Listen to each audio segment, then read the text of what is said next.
Hola a todos y todas. Por el título del video es probable que estén familiarizados con la usual crítica que se le suele objetar a la teoría del valor trabajo de Karl Marx por parte de los pubertarios y grupos semejantes.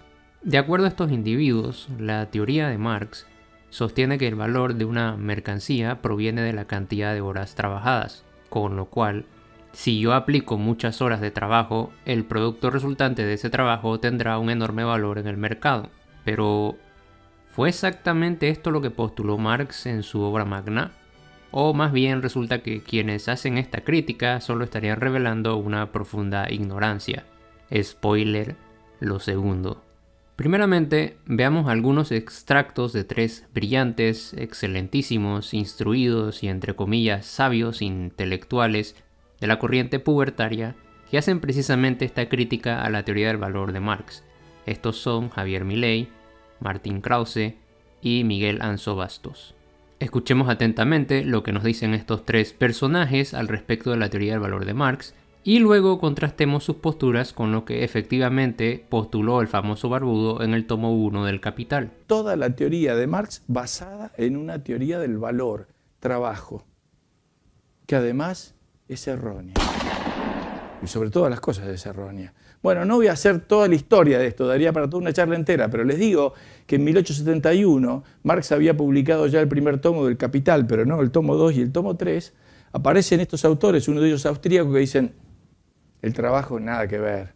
Le voy a poner un ejemplo estúpido, tengo cantidad de ejemplos estúpidos para darle acá a ustedes, pero y sí, porque si no, viste, es para que los chicos entiendan fácil. Bueno, supongamos que yo me pongo a armar un auto en la puerta de mi casa. Con lo que yo sé de mecánica voy a tardar 2 años y a los 2 años va a haber algo en la puerta de mi casa que se parece a un auto, más o menos. Y pasa mi vecino que me vio durante estos 2 años y yo le digo, vecino, ¿qué tal? ¿Cuánto vale el auto? El vecino me mira y dice, mire, no quiero ser poco amable con usted, pero la verdad que para mí no vale nada. ¿Cómo para usted no vale nada? ¿Y yo el trabajo que le puse acá? Sí, perdóneme, pero para mí no vale nada. Con lo cual está dando absolutamente en la tecla, porque el valor es algo subjetivo, que está acá, no tiene nada que ver con la cantidad de trabajo que yo le haya puesto, es cuánto lo valoran los demás. Vos tenés dos formas de la teoría del valor, la teoría objetiva del valor y la teoría subjetiva del valor. La teoría objetiva del valor, que es la que en el fondo está, digamos, reflejando este hombre, es que las cosas valen por la cantidad de trabajo que tienen puesta. O sea, yo digamos que en el fondo es una suerte de sumar costos. Digo, te lo hago con un ejemplo bien tonto para que veas, digamos, la estupidez que ha dicho este hombre. Suponete que yo llego a una sociedad que no tiene vino. Entonces digo, uy, me voy a llenar de dinero vendiendo vino. Entonces, ¿qué hago? Me consigo las uvas, la botella, la etiqueta, el corcho, todo para tener un... Como además yo le cargo un bruto margen. Bueno, estamos en una sociedad de abstemio. ¿Sabés qué puedo hacer con la botella? Te imaginarás. Que depende del esfuerzo que tú pongas en un bien, cuánto vale. Entonces yo digo, mis canciones deberían valer mucho más que las que hizo John Lennon, porque a mí me podría costar un año desarrollar una canción, por lo tanto es más cara que la de John Lennon, que lo hizo con bastante más facilidad, ¿no? Por ahí vamos. Ya, pero son ¿Cómo podemos criticar la teoría del valor? ¿Cómo podemos criticar la teoría de la explotación? Primero, demostrando que el valor del trabajo, como cualquier otro bien, es un valor subjetivo, no es un valor objetivo. Es decir, si el valor del trabajo, si el valor de los bienes viene dado por la cantidad de trabajo incorporada en él, por ejemplo, imaginemos, por ejemplo, un buzo o un recolector de perlas. Los recolectores de perlas antiguos tenían que sumergirse, nadar, coger una perla y subirla. El marxista diría, claro, la perla vale porque lleva incorporada el valor de un trabajador especializado que tiene que jugarse su vida, que tiene que sacar todos esos recursos, y etc. Entonces, la perla valdrá por el trabajo que lleva incorporado del submarinista. Pero entonces, de ser cierto ese argumento, el submarinista, si en vez de agarrar la perla, coge la piedra que hay al lado, también le daría valor. Si el valor viene dado por el trabajo, entonces cualquier cosa que ese submarinista toque, haciendo su trabajo, dará valor. Es al revés, es el valor de la perla el que da valor al submarinista. Porque el error de Marx piensa que el valor final de un producto es la suma de sus costos de producción, y esto viene de Ricardo. Entonces, en ese proceso de creación de valor hay una especie de robo. Si demostramos que el valor es subjetivo, yo creo que es subjetivo, el sistema marxiano no se derrumba, no hay explotación. Yo creo que el valor, es decir, que el mero hecho de que un trabajador cualificado toque algo o haga algo no le tiene por qué dar valor al bien, depende de lo que haga con él. Es decir, el trabajador, si por ejemplo el trabajador está igual de explotado o trabaja igual en el sentido marxista haciendo pantalones, por ejemplo, de caballero de color rosa fosforito o azul pitufo, por ejemplo, que haciendo pantalones de color gris marengo, por ejemplo, que son los que llevan normalmente los caballeros. Si fuera el valor del trabajo el que da el valor, el trabajo es el mismo para hacer un pantalón que el otro, pero yo creo que los dos tipos de pantalón no se venden igual en la tienda. Es decir, el valor viene dado por los gustos subjetivos de los consumidores, no por el trabajo que lleven incorporado, porque ambos llevan igual trabajo, y eso cualquier bien. Y el mero hecho de trabajar o de incorporar trabajo a un bien no le aporta más valor, no necesariamente le aporta más valor.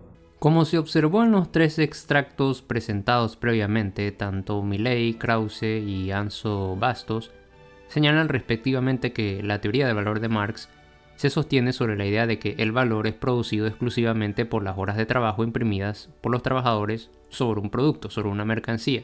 Entendida de esta forma, la crítica contra dicha teoría parece adecuada, porque por más horas de trabajo que le dediques a la elaboración de un objeto, esto no quiere decir que tendrá más valor que otros productos en el mercado. Así, el ejemplo de Krause, el de un hombre que dedica varias horas de trabajo a un carro, parece tener mucho sentido, porque por más horas de trabajo que el sujeto de este ejemplo le dedique a su carro chatarra, este no tendrá más valor que, por ejemplo, un Tesla. Pero, ¿era exactamente esto lo que afirmaba Marx? No. El que estos sujetos salgan a escupir esta verborrea que tenga likes, que su ignorancia sea recompensada, compartida y encima sus palabras repetidas hasta el hartazgo por un vasto ejército de pubertarios que contaminan el internet con esta basura, solo muestra lo fácil que resulta convertir una mentira en un axioma incuestionable. Como decía Umberto Eco, el internet le ha dado voz a una legión de idiotas, que solo saben repetir y compartir la información que nunca les interesa corroborar con ningún tipo de evidencia. Y aquí viene la cuestión, pues si efectivamente hubiesen hecho precisamente esto, es decir, contrastar las palabras de estos sujetos con la obra de Marx, se habrían dado cuenta de que estos, entre comillas, sabios, están severamente equivocados. Es decir, esa crítica que hacen Milley, Krause y Anso Bastos no tiene ningún sentido porque Marx hace especial hincapié en que el valor de una mercancía no se sostiene sobre una mera acumulación de horas de trabajo. Veamos al respecto de esto qué dice la siguiente cita. Podría parecer a primera vista que, si el valor de una mercancía se determina por la cantidad de trabajo empleada en producirla, cuanto más indolente o más torpe sea un hombre, mayor valor tendrá su mercancía, puesto que necesitará más tiempo para elaborarla. Sin embargo, el trabajo que constituye la sustancia de los valores es trabajo humano igual, es inversión de la misma fuerza de trabajo. La fuerza total del trabajo de la sociedad que se objetiva en los valores del mundo, de las mercancías, entra aquí como una y la misma fuerza humana de trabajo, aunque esté formada por innumerables fuerzas de trabajo individuales. Y más adelante agrega que, para producir una mercancía se requiere el promedio de tiempo de trabajo o el tiempo de trabajo socialmente necesario. Tiempo de trabajo socialmente necesario es el que se requiere para crear cualquier valor de uso en las condiciones de producción normales, socialmente dadas y con el grado social medio de destreza e intensidad de trabajo. Así que el ejemplo de Krause y de los demás, entre comillas, sabios, no es estúpido por las razones que estos creen, sino que lo es estúpido porque ponen en evidencia su propia ignorancia al pasar por alto por completo las propias palabras de Marx al respecto de su teoría del valor. Y por si fuese poco, esto que he leído se encuentra en el primer capítulo del Capital, en el tomo 1, en donde Marx habla de la mercancía. O sea que ni siquiera hay una excusa válida de que estas son citas oscuras del tomo 2 o el tomo 3 en algún recóndito lugar de estos, y que son textos menos leídos del famoso barbudo. Entonces, ¿con qué autoridad Milley, Krause, Anso Bastos y demás sujetos como estos se atreven a lanzar su crítica sobre la teoría marxista desde esta burda deformación de la misma, cuando Marx es claro desde el principio que el valor no es una mera acumulación de horas de trabajo. Con esto no quiero afirmar que abandonen sus posturas pubertarias. Si quieren seguir siendo pubertarios y creerse los relatos de Mises, Rothbard, etc., háganlo. Pero si van a criticar a otras teorías económicas, al menos examinen directamente su obra. ¿No creen que es lo más sensato? Si Milei les habla sobre Marx o sobre cualquier otro economista, digamos Keynes, ¿no deberías leer y examinar su obra en algún momento antes de tomar las palabras de Milei y compañía como axiomas indubitables? Dicho esto, hay que dejar claro de una buena vez que Marx habla de la cantidad de trabajo socialmente necesario, el cual sería el tiempo que se requiere para producir un bien, y es esta cantidad de trabajo socialmente necesario lo que según Marx determina la magnitud de valor de un bien. Además de ello, el barbudo señala que dicho trabajo necesario varía dependiendo de la fuerza productiva de trabajo, es decir, aquella que depende de factores como el grado medio de destreza del obrero, el desarrollo de la ciencia contemporánea, el grado de desarrollo tecnológico y otros factores sociales, culturales, etc. Y también incluso las condiciones naturales. Así pues, el valor no es un producto de una supuesta acción individual como sugieren los ejemplos de los pubertarios, sino que más bien sería el resultado de una fuerza de trabajo que surge de una acción colectiva que se ve profundamente afectada por las condiciones materiales de la época y sociedad en la que se desenvuelve. Además, esa equiparación que hacen los pubertarios entre teoría del valor objetiva y subjetiva suele ser engañosa. La razón de ello es que el trabajo en Marx no es producto, como ya vimos, de la acumulación de horas que realiza un trabajador de forma individual al margen de su entorno sociocultural e histórico y del avance tecnológico de la época. Por ello, tiene más sentido referirse a la teoría del valor de Marx como social y a la subjetiva como individualista. Y es precisamente esto último lo que lleva a la autodestrucción, a la crítica de los pubertarios sobre la teoría marxista, porque ellos asumen de entrada que la sociedad está conformada por individuos, es decir, átomos completamente ajenos al contexto histórico y cultural. Y esto entra en contradicción contra todo el edificio marxista. Para poner una analogía, es como si un neurocirujano quisiera operar a un paciente con los instrumentos de un dentista. En este sentido, un pubertario será incapaz de destruir la teoría de Marx si primero no comprende de antemano y adopta los instrumentos, constructos y marco teórico sobre el cual éste se sostiene. Debe adentrarse en dicho paradigma, comprender sus términos y no hacer lo que hacen actualmente los pubertarios, partir de que el concepto de valor tiene un sentido homogéneo, unívoco y que encima es el que ellos postulan. Básicamente lo suyo es un axioma incontestable, casi una realidad de la naturaleza, con lo cual deberían dejar de considerarse como economistas y empezar a tomarse en serio la idea de que son unos teólogos. Digo esto porque cualquiera que se acerque al estudio de la economía se percatará rápidamente que es un campo de estudio caracterizado por una diversidad de posiciones y puntos de vista. No solo existen diferencias en cómo se definen las categorías, términos o conceptos por cada escuela de pensamiento, pues además, en términos de análisis positivo, esto es, en la forma en la que se abordan y explican los fenómenos que ocupan a la economía, así como en términos normativos, es decir, las políticas y formas de acción que se proponen para solucionar problemas en la práctica. En todo esto hay grandes diferencias.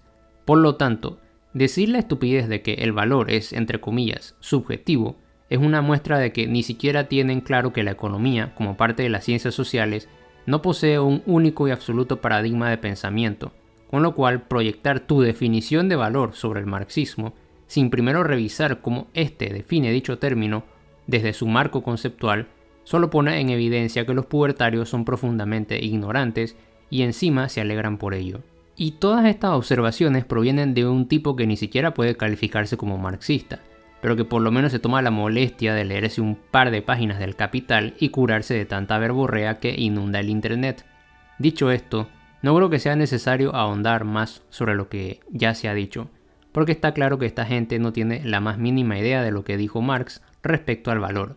Y con esto no digo que dicha teoría sea imposible de criticar, pero la crítica debe sostenerse primeramente sobre una comprensión acertada y profunda de la obra, y no sobre lo que escuchaste en algún canal pubertario o lo que leíste en un meme o Twitter de pubertarios. En fin, Eso es todo por ahora.